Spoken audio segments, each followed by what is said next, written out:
बिस्मिल्लाहिर्रहमानिर्रहीम। अस्सलाम वालेकुम दोस्तों, आज है 8 जुलाई 2025। इस्लामाबाद फ्रूट मंडी और आप लोगों के खिदमत में हाज़िर है जी अदनान मायार। तो माशाल्लाह ये आप देख सकते हैं, ये सारे अलग वैरायटीज़ है। ठीक है जी, ये अलग वैरायटीज़ लगे हुए हैं। आपको सारों का रेट बता देते हैं माशाल्लाह। सबसे पहले यहाँ से शुरू कर लेते हैं जी। ज़बरदस्त, ये देख सकते हैं, इसको जी चाइना आड़ू कहता है जी।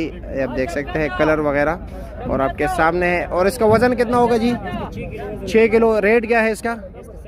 950 रुपया जी। ठीक हो गया जी। ज़रा मैं आगे के ये जी, हाँ ये 2 लेर के है। अच्छा जी, इसका क्या रेट है? फाइनल 800 रुपया। वज़न ये इसका 4 किलो।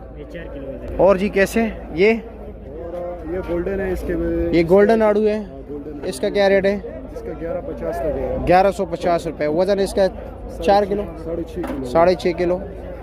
ये वाला 7 नंबर आड़ू क्या रेट है? ये आपको लगेगा 4.5 किलो, ये 750 रुपये लगेगा। 750 रुपये का जी। अच्छा जी, इसके साथ ये वाले जी, एक वो चकोर है, वो 1000 रुपये लगेगा। वो 1000 रुपये का लगेगा जी। अच्छा जी। और ये जी, ये 3 दाना नीचे ऊपर एक बड़ा। अच्छा जी, ये अगर आपको चाहिए 750 रुपये, 750 रुपये का। 5 किलो। ठीक हो गया जी। ठीक है, शुक्रिया आपका जी, बहुत शुक्रिया।